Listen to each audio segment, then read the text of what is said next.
Hi, I'm Will Bruin, and I was just recognized as a Seattle Sounders legend. Now I get to do voice reads for the Sounder at Heart podcast network. Here we go. Come on! Hey, O'Shan! Let's go! What a save by Frei! The Seattle Sounders have done it! MLS Cup winners! Here comes Rui Diaz through the middle to crown it for Seattle! The Sounders rule the region! Seattle Sounders is Campeón! This feels fucking awesome. And Portland can't say shit! Nice work on your little yacht thing. Villa Vega!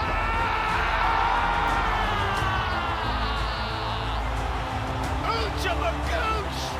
All creatures great and small! Villa Vega!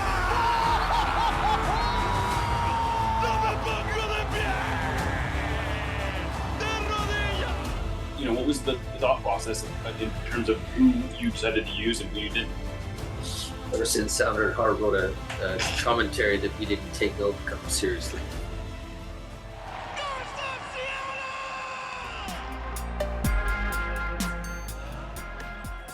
This episode of Nos Arietes is sponsored by Full Pull Wines, a Seattle-based wine retailer and proud sponsor of Nos Arietes since 2011. Full Pull was founded in 2009, is based in Seattle, and is owned and operated by longtime Sounders supporters. They offer the best boutique wines of the world to members of their mailing list, with special focus on their home, the Pacific Northwest. Welcome back to another episode of Nos Arietes. It is Friday, and even though I didn't make it out to training today, our good friend Niko Moreno is here with a report from training. We'll talk about sort of what's been going on this week. This is, of course, what we learned this week with Niko Moreno. Welcome back, Niko. Always good to have you. Hey, what's up, Jeremiah? Coming to you directly from our lovely media room at the Providence Swedish Performance and Clubhouse. I love that you always get that mention in there. I do. I I feel like it makes it sound very professional, very like it does. VMAG. Yeah, exactly. So we are here. And it was a really fun day of training, definitely a lot of intensity. So ready to talk to you about what we learned this week and what we could expect from the game at Minnesota. Yeah, so let's dig into some of the discoveries from the findings from this week. Earlier on this week, we talked to Brian about the injury situation with Albert Rusnák, with Ryan Kent and João Paulo specifically. Ryan Kent looks like 10 to 12 weeks, not quite out for the year. Brian was very insistent when you pressed him on it that he's not done for the year. We still think he has a role to play for us. And, you know, beyond that, we'll see. I thought that was a fair line of questioning, though. You wanted to basically say, like, this is a guy who is basically out of contract at the end of the year and he's not hardly going to play. How do you handle that? And he basically just said, no, he's still got a role. So we'll see. Yeah, but and then, that's kind of Brian when it comes to me particularly. But no, I thought that he was probably being careful about, I don't know, just making any pre-assumptions on Rankin's future. I thought that's what he was trying to do, was avoid the fact that, you know, once logically for you and I, 10 to 12 weeks absolutely puts you at the end of the year. But I think he wanted to give it a possibility, a sense of hope. With the fact that he is here on a short-term contract, that's kind of what I was trying to get out of him. But, it's got to be hard, right? When you got some cameos from him, you were just starting to maybe see him get some traction, maybe not brilliantly, but getting some decent performance, some solid performances. So I think that's what he was trying to avoid, was maybe not making any rash statements on Ryan Kent per se. I think that's exactly right. I mean, I guess for him, the upside of sort of writing him off, there's just not upside to it.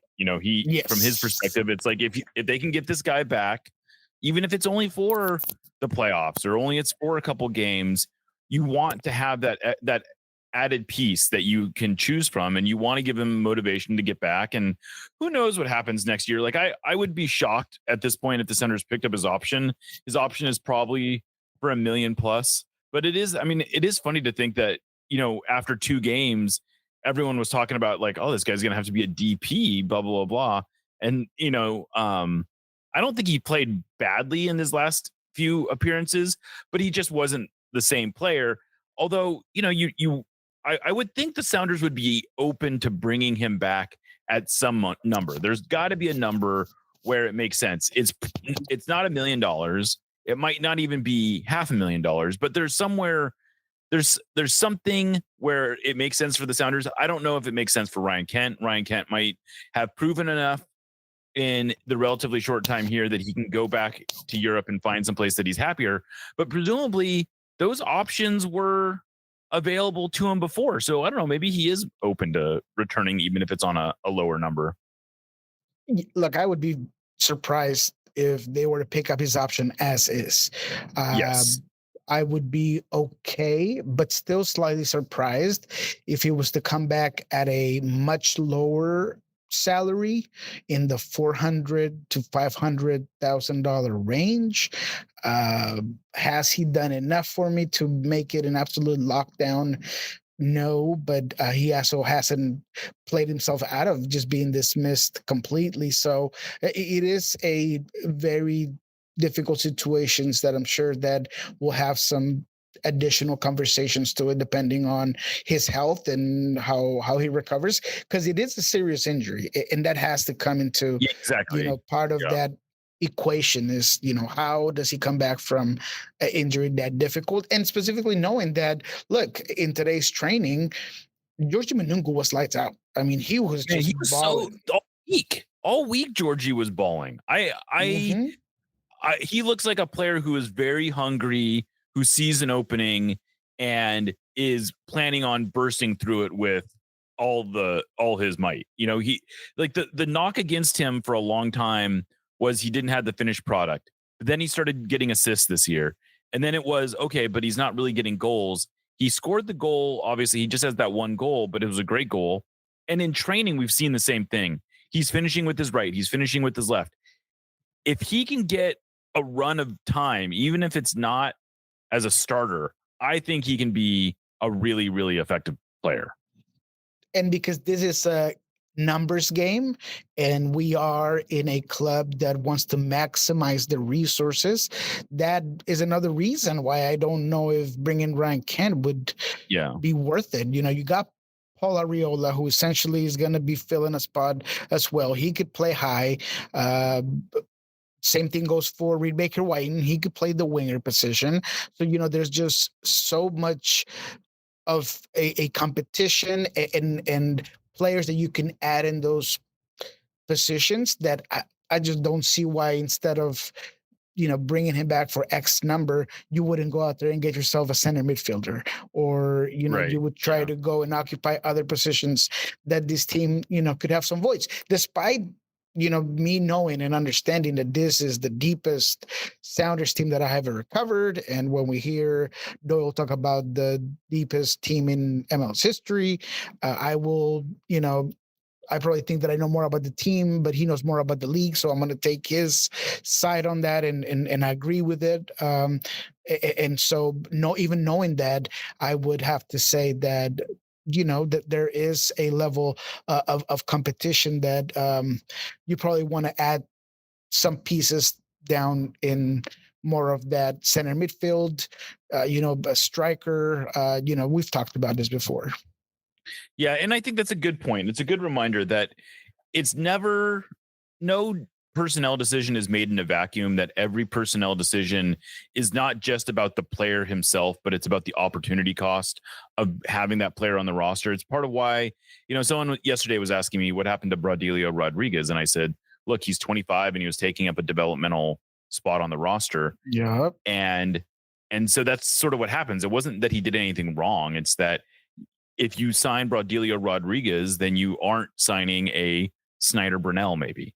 And you want to have room. And the same thing with Ryan Kent. If you bring Ryan Kent back, that's one more senior roster spot that's locked up into a position that's frankly you're already probably pretty deep, and you probably need help somewhere else on the field.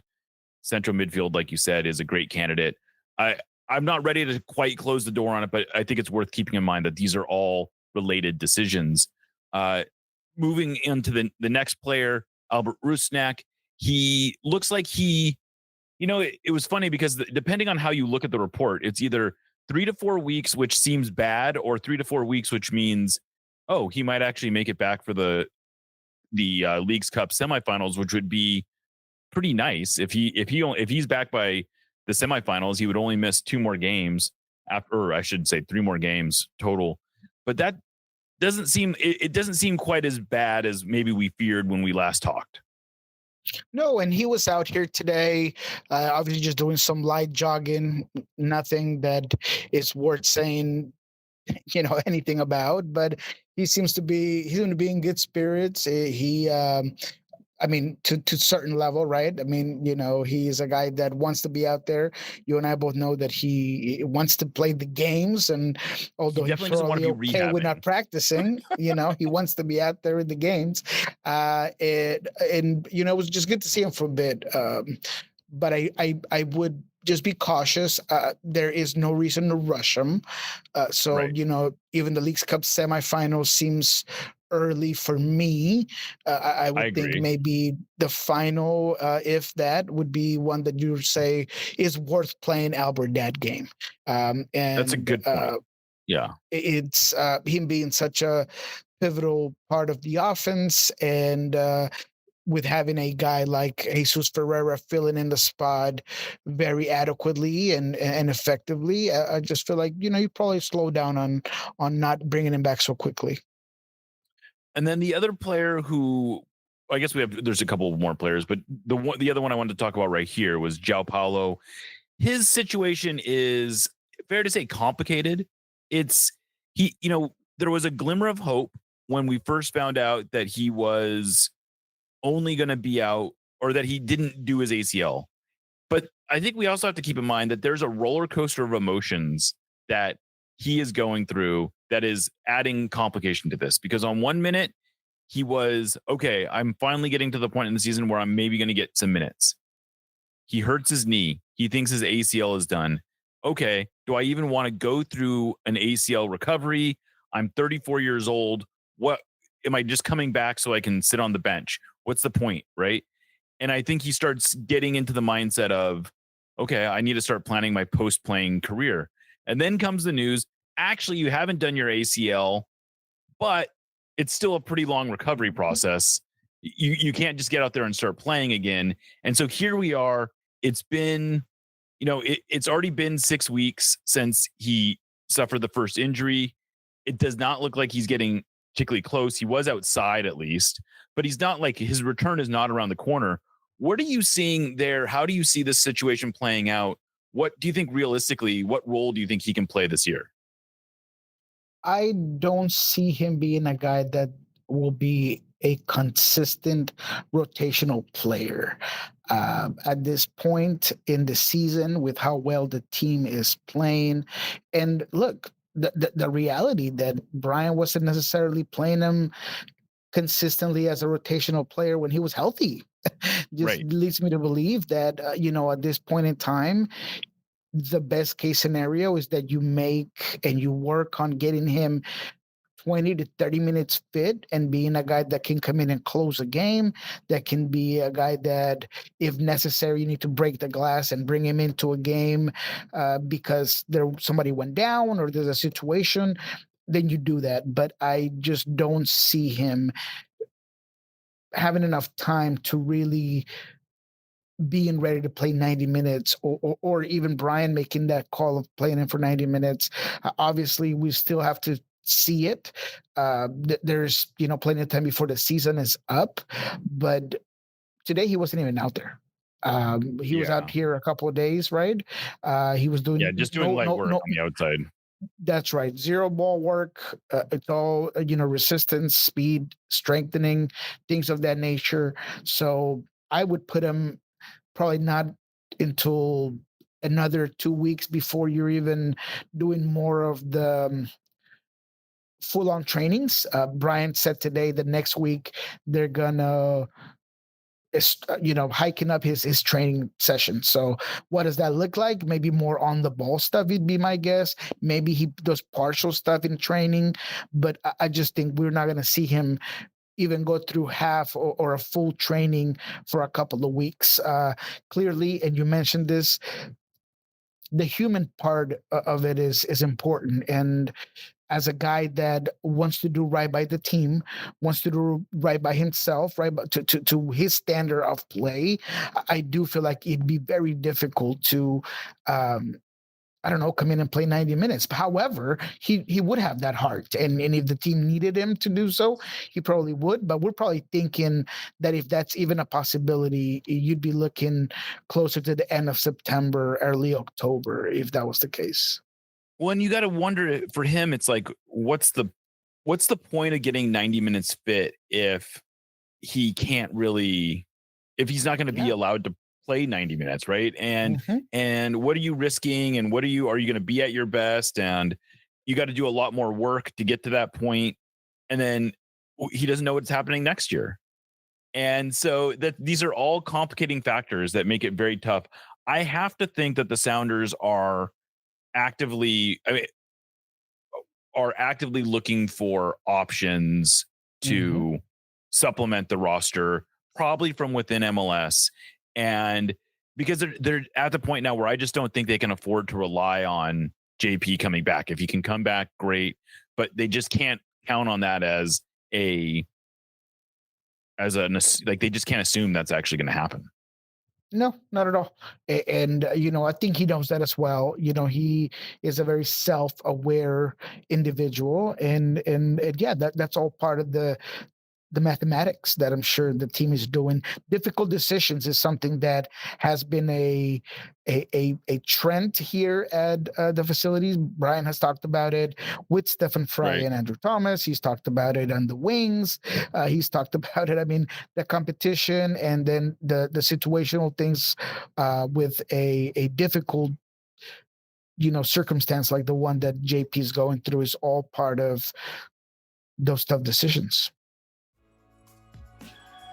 Thank you for listening to the Sounder at Heart Podcast Network, which now includes Nos Arietes, Lobbing Scorchers, and the Cooler Guild. We've been independent since August of 2023, but need your support to make sure it continues. Although this podcast is free, it's only made possible by your continued support. Memberships start as low as $25 a year, which not only helps make podcasts like this one happen, but also gets you access to everything we produce. If you're able to support us at higher levels, starting at $75 a year, you gain access to a host of other perks, most notably entry into our members-only Discord, where the smartest, funniest, and most engaged commenters share their thoughts and ideas. To find out more, just visit sounderatheart.com and click the subscribe button in the top right corner. Thanks for listening. Nos Arietes, admittedly, is not exactly known for our spicy takes, but that doesn't mean we want our food to be mild. Spice up your life with Hacks and Ferments. Handcrafted in Georgetown and made with the best local ingredients from across the Pacific Northwest, they specialize in unique small batch fermented hot sauces and vinegars. Hacks and Ferments brings bold flavors and natural fermentation together for something truly special. Whether you're a heat seeker or just looking to elevate your cooking, you'll find something you love at hacksandferments.com. That's HAXANFERMENTS.com. And right now, if you use the code SOUNDERATHEART, that's all one word, at checkout, you will get a free hot sauce with your order. Again, go to hacksandferments.com, use the code SOUNDERATHEART at checkout for a free hot sauce with your order. Hacks and Ferments is a proud sponsor of the Sounder at Heart Podcast Network. Absolutely. Well, that transitions us into the whole Stefan Frei situation, which is about to get a lot more interesting. It seems. It sounds like he may be training with the ones right now, which is to say that he might start. But how much should we? A, is that an accurate read? And B, how much do you even think we should be reading into that at this point? Does that mean it's just his job now? Or do you think it means okay, we're going to go week by week and we're going to kind of assess. Look, to me, and I'll give you my opinion and then I'll tell you what I think will happen, adding what Brian talked about today. I feel like it should be his job. And I appreciate that Andrew Thomas has been great, phenomenal, even in a lot of times during this, tense stretch of, undefeated games. And his shot stopping has always been something that I feel like he does better than Stefan Frei. But when it comes to the overall body of work and what I look at in a goalkeeper, Niko Moreno still feels like Stefan Frei is the solution there. And he gives you the safest, most influential guy on the field. Now, that's not a knock on a guy like Andrew Thomas. I just think that the goalkeeping position requires a certain level of leadership, and a lot of times comes with experience. That's why you see goalkeepers play as long as they play. And even in national teams, a lot of times they'll go with the older, more experienced guy, right, rather than maybe the young and comer, regardless of how fun that player is or how athletic he is. So to me, it's still his job to have. However, talking to Brian Smetzer today, he used the term, I'm gonna dip my toe in bringing in Stefan Frei, which, yes, to me, it means that Stefan Frei will probably start this weekend. He looked phenomenal today as well. He looked very good. What I was kind of going off, or what I was focusing on pinpointing, is he going to be afraid to go into a 50-50 ball, to go to the ground, to those things that maybe you can revert and just kind of feel that pain, or everything that goes in with what happened to him. And no, he looked fine. He looked decisive. A couple of big saves. When they play the 7v7s, is reduced space. So, heaters, right, coming out for him. He's flying by, making save after save, going at the ball with no problem. So I see Stefan Frei 100% ready to be back, but I did hear some apprehension in Brian Smetzer today saying, hey, I just want to make sure that I deal with it correctly. It's a conversation. He continues to say that. And Andrew Thomas has been very good. And, we got to make sure that Steph is, ready to go. He's ready to go, but I think he was talking more about the mental component of getting back into the game after something like what he endured during that collision. And so, but your impression is that Steph is probably starting this week. Is that fair to say? Yes, that is absolutely fair. Yes. Yeah, and I don't think you can get him off the field, really. I mean, he looked like that. And that's why I would love to talk to him. Good. I want to hear from Steph. I really do. Yeah. Yeah, I do too. Because I think it speaks a lot to his mentality, because the reality is before he got hurt, he was playing great. Like, this was a very, very good season by any standard, not just, well, he's been pretty good for a 38-year-old goalkeeper, 37-year-old goalkeeper. He's been enjoying a very good season. So it does feel a little harsh to move on from him, or for him to just sort of lose his job through really no fault of his own. Like, he was like, there was no question that he was the starting goalkeeper when he got hurt. And so how do you take him out at that point, right? It's tough. And at the same time, there's a reality where Andrew Thomas is now 26 years old. He's showing you everything he needs to show you. You've already sort of anointed him as the heir apparent, and you can't just keep him sort of waiting forever. And he's now gotten this run of games where he seems to be getting stronger. And I think that's sort of one of the key elements here, is that, in the first few games, he wasn't necessarily giving up soft goals, but the team just didn't seem as organized when he was when he was back there, as opposed to Steph. But over the last 4 or 5 games, he's looked much better. He's looked much, it looks like they know what they're doing. It seems like they're playing a little bit more of a, like he seems to be growing into the position as both a leader and a shot stopper. And so I think it's a complicated situation. I guess that's what I'm saying. And and that's credit to Andrew Thomas, of course. Right. Exactly. Exactly. So, we'll see. We'll see what happens. We were talking yesterday at practice what we would set the over under at for Stefan Frei appearances. And I was there was the over under was set by, I'll just say Jackson Feltz of KJR set the over under at 11. And this is, of course, assuming they are going to, they have, I think that's 11 games they have left to play. But that's assuming they play more games, so they make the playoffs and do all these other things. I thought that was a very aggressive over-under. I would have taken the under. I don't know how far under that is, but I think if I was setting the line, I would have probably set it at like 6 or 7, because I really don't know what's going to happen. Yeah, and I was with you, and I said it immediately that I would take the under, no problem on that, because one, I can make assumptions, and I could give you an educated guess on Stefan Frei still wants it to be his job, but I don't know that with certainty. And a lot of times when something like this happens at this point of a career of an intelligent, well put together family man like Stefan Frei that has no need to be glorified or be ashamed of, or not ashamed, but be scared of the next step after his career, maybe that's something that goes through their mind. I don't know, but what I did know was that Brian Smetzer was gonna be very careful with bringing him back, and that put me way well below that 11. Is that gonna happen?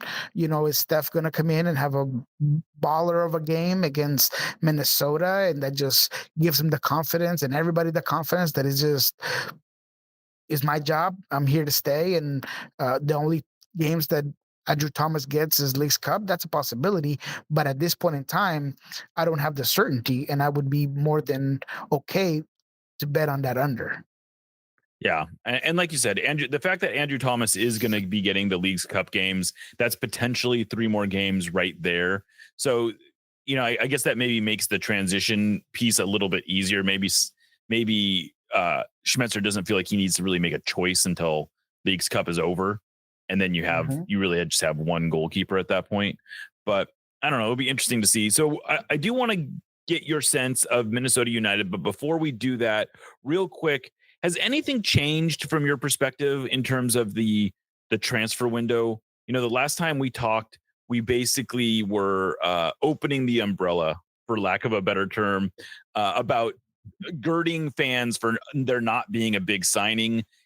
Since then, I actually was able to get a name of a player who they came close enough to signing that they felt like they had it all, like all sides had agreed to it until, someone higher up at the Chelsea Strasbourg apparatus basically nixed the deal. It's a Serbian player who frankly looks amazing. Like if they had been able to bring in this, I feel like I need to go look his name up again, but this would have been an amazing signing. He's 19. He's a forward. He has a very similar build and profile to Jordan Morris.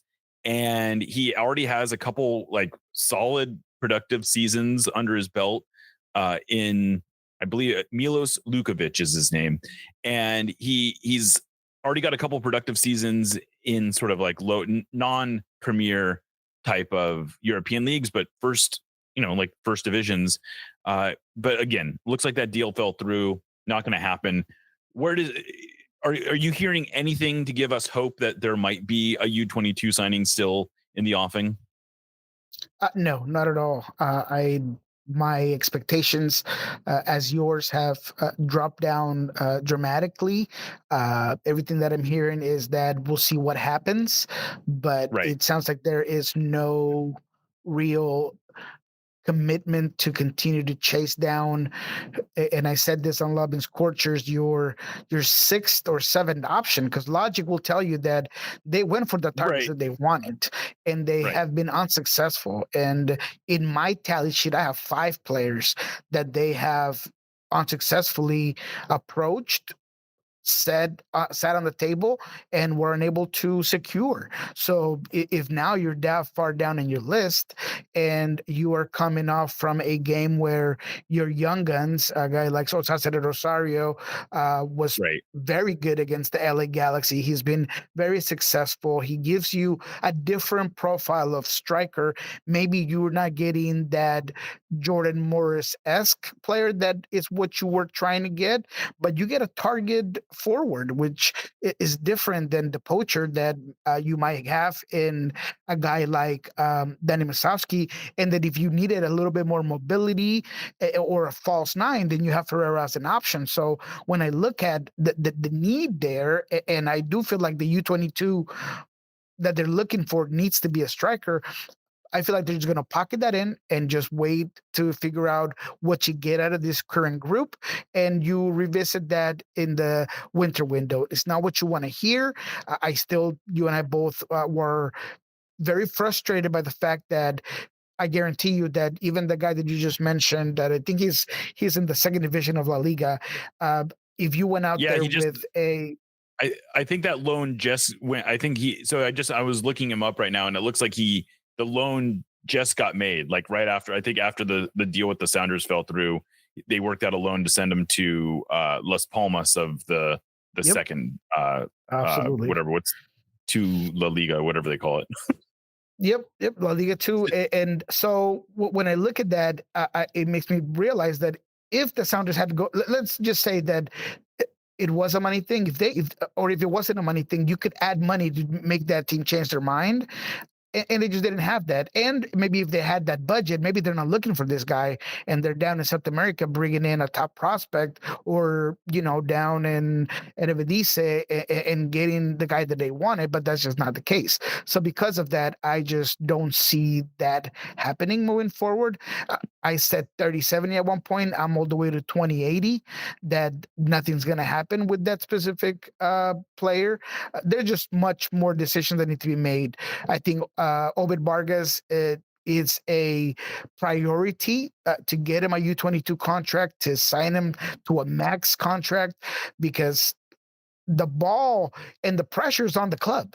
If Obed Vargas doesn't sign with any team, the loss is going to be on the Sounders. So that's got to be a priority.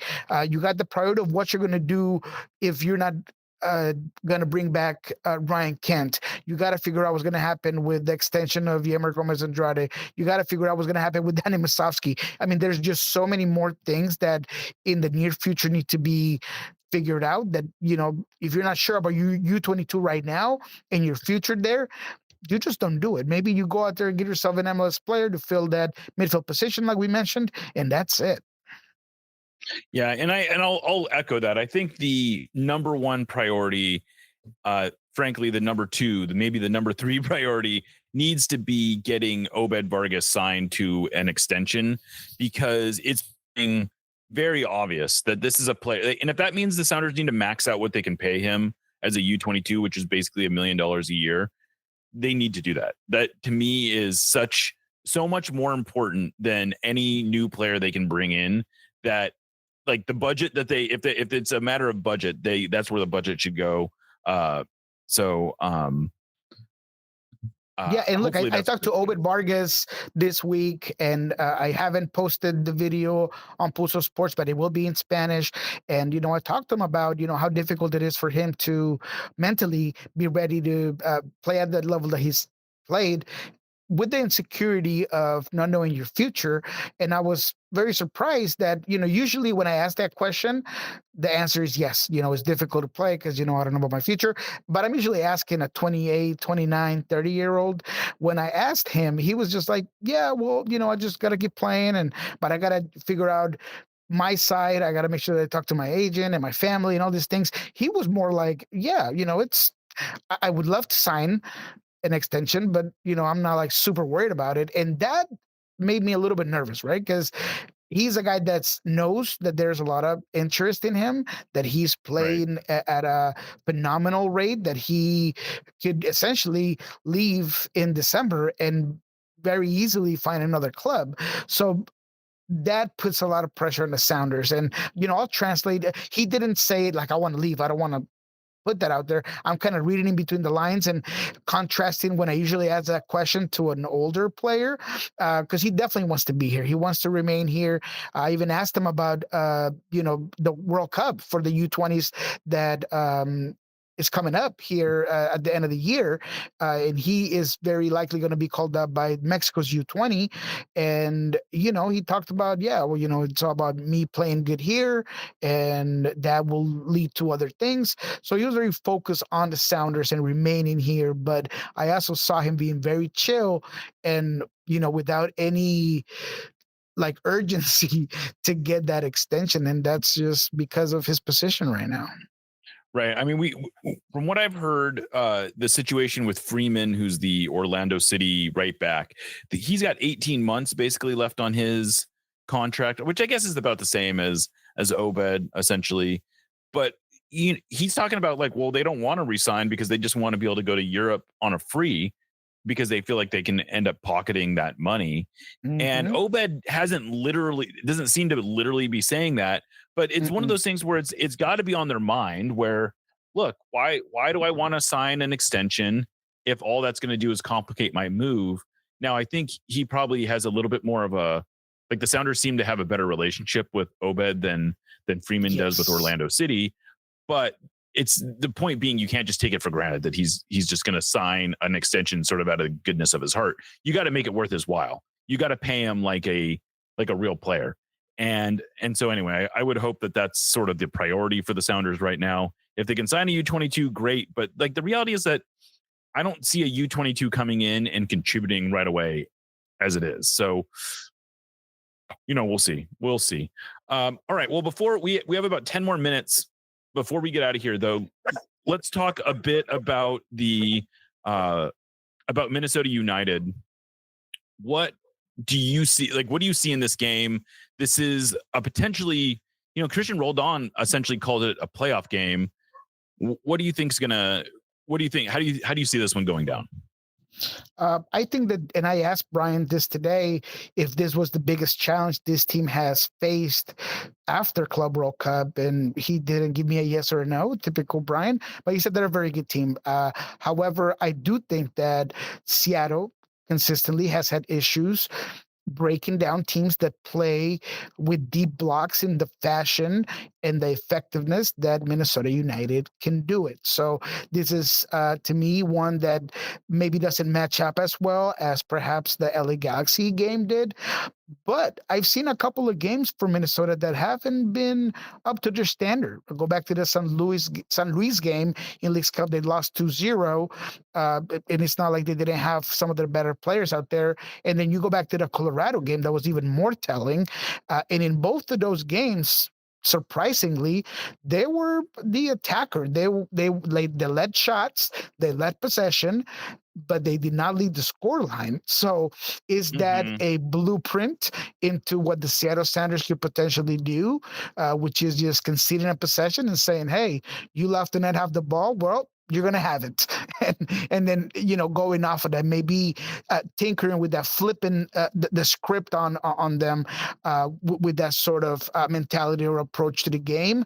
But, they have a quality squad, although they have not been able to get, in my opinion, to the back of the net as well over the last couple of games. But, Tani Olshey is a guy that is very fast, can get from point A to point B very quickly. I think he's a good finisher. You look at a guy like Yeboah that is more of the physical, stronger guy that has put a couple of pretty good goals on the Sounders when he's faced them. I talk consistently about Joaquin Pereira and the volume that he brings, the through balls, the connectivity, the creativeness in his game are very dangerous to what the Sounders would like to do. We talked to Albert Vargas, and he mentioned that they got to be poised, they got to be disciplined, they got to be able to defend well, and I think that's all going to be part of this game. I do see this being more of a battle, more of a knife in your teeth sort of game, where one goal might make the difference. Seattle has to be immaculate defending set pieces, and that goes without saying. I'm not, I don't want to add to what everyone knows already, but I also think Seattle can try to create on set pieces, they've been amazing. And this is always good, right? That you're scoring off of regular play and just through transition and high press moments, which I think is going to be important in this game as well. But, when in Leagues Cup, you scored a couple of goals in set pieces, man, I want to see more of that. I want to see those flicks to the near post. I want to see them. Ferreira seems to be very comfortable taking that role from Albert Rusnák, taking those set pieces. So I do want to see a little bit more where a guy like Yeimar, who has consistently gotten at the end of some very good crosses, but just hasn't put it in the back of the net. Can the Seattle Sounders do that a little bit more and get the lead early and force Minnesota to be the protagonist and to have to get out of their shell? That's going to be key against this Minnesota team. Absolutely. I think that is getting the early lead seems to be the main thing about Minnesota. They also they do have a little bit of a tendency to concede some late goals. They struggled to close out Club America in Leagues Cup. They lost to San Luis. So these are, they're not a perfect team. They're also not quite as good at home as they are on the road. So maybe this is an opportunity for the Sounders. I will say I liked everything I heard from the Sounders in terms of their confidence. They seem to have a good game plan going into this one. But yeah, I think this is going to be a really good test. And sort of like what Aaron and I said on Nos Arietes earlier this week is if they win this one, all of a sudden the rest of the schedule really sets up pretty nicely for maybe getting into one of those top 2 or 3 spots in the West. But if they don't win this one, 4th or 5th, this might be really a competition for 4th or 5th. So, we'll see. I do like the way the Sounders are playing, right? Go ahead. Oh, no, go ahead. No, please finish. I was just saying, I like the way the Sounders are playing right now. So I feel like this is a good place for them to be. And I do too. I have to praise the team and Brian for having this offense in all cylinders, running as smoothly as I've seen it. But this game also has a little bit of an underline that we need to take in consideration, which is the Puebla game midweek. So there is likely going to be some rotation. You're probably not going to have your best 11, for lack of a better word, I guess, because this is a team that I feel like they have 18, 19 players that are consistently coming in, which is also something that I'm not accustomed to seeing from Brian. That's not something that I can go back and think of. Been covering this team for a long time, and I can't think of a moment where so many players have been rotated into games so consistently. But at the same time, I do feel like Seattle's going to want to win this game, and I'm not saying that they're not going to, but Minnesota, the Puebla game is a big deal for this club and this organization, and I would think that that's going to get probably your best 11 at home against Puebla with a chance to move on to the next round. Oh yeah, that's a priority. Absolutely. Well, this is probably a good place for us to get out of here. Niko, thank you again for joining us. You can, of course, listen to Niko on Lobbing Scorchers. You can listen to him on Soccer Down Here. You can follow him on Pulso Sports. He is, of course, El Rolo NW on Blue Sky. Niko, thank you again for joining us. And should be a good one this week. And other than that, I'm Jeremiah Shan. This is Nos Arietes, part of the Sounder at Heart Podcast Network. We will catch you next time.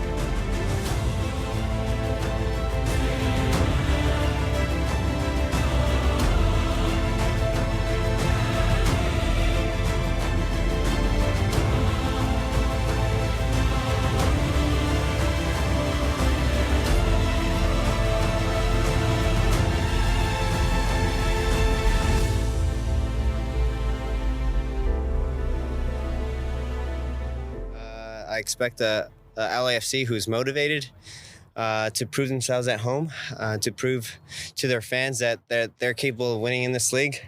And it's up to us to really brew in the party.